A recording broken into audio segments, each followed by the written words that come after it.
Week 16 in the NFL, always a very interesting time of year, and we are going to talk with Doug Upstone to get his 3 value plays for us this week. This is our weekly segment that we do with him. Always interesting to hear what he has to say. Doug Upstone, thanks for being back with us. How'd you do last week? Peter, well, first of all, Merry Christmas to you and to everybody that No, forget about Merry Christmas. How'd you do last week? Well, I was 1 extra point away by Denver from going 6-0, but on this video, I did at least go 3-0. Oh my God, you went 6-0, you went 5-1 last week? I went 5-1 last week, and if somebody had Denver late at the 7.5, they could have won all 6.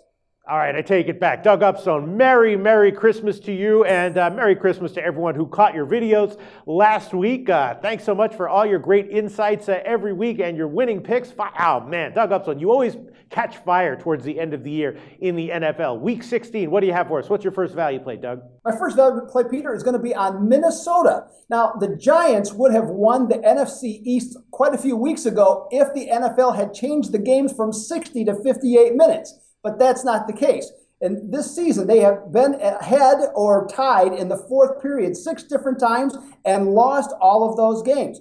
Now, part of the reason that comes into play is that they have the worst pass defense in the NFL. That's a big factor in all this, so this is why they keep losing. Now, Minnesota has some playmakers that can do some things like Stephon Diggs. Mike Wallace has been playing better lately, and of course, we know about Adrian Peterson as well. Now, the New York Giants presumably will not have Odell the Headhunter Beckham Jr. on the field because he'll be suspended, and that's 40% of the touchdown passes that Eli Manning has thrown this season. I realize that some football handicappers will like the Giants catching that many points, but I don't care. Minnesota has too many playmakers, and I think they're going to win by 10, Peter. All right, Doug. Well, I was told by Brent from BetDSI on Tuesday that sharp money came in on the Giants. Previewed the game with Jeff Cadillac. He likes Minnesota, but we're going to throw all that out. If you like Minnesota at this point in the season, I'm trusting you implicitly, Doug Upstone. What's your second value play for us, NFL Week 16? My second value play, Peter, is on Arizona against Green Bay.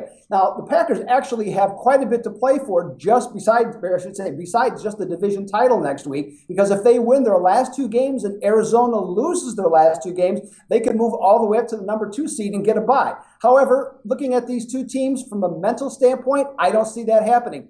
Green Bay went to Oakland, won by 10 on a rainy day, but yet all you heard about after the game was the players saying they wish they would have played better, they hope that they could have played better, and there were some other things going on, just in the locker room that are out there. Conversely, Arizona went to Philadelphia on a Sunday night and blasted the Eagles. And these players know that they're on a roll. They're extremely confident. They've won 8 consecutive games. So I think coming into this game, the confidence factor of the 2 teams certainly comes into play. The other thing that I'm looking at is big plays.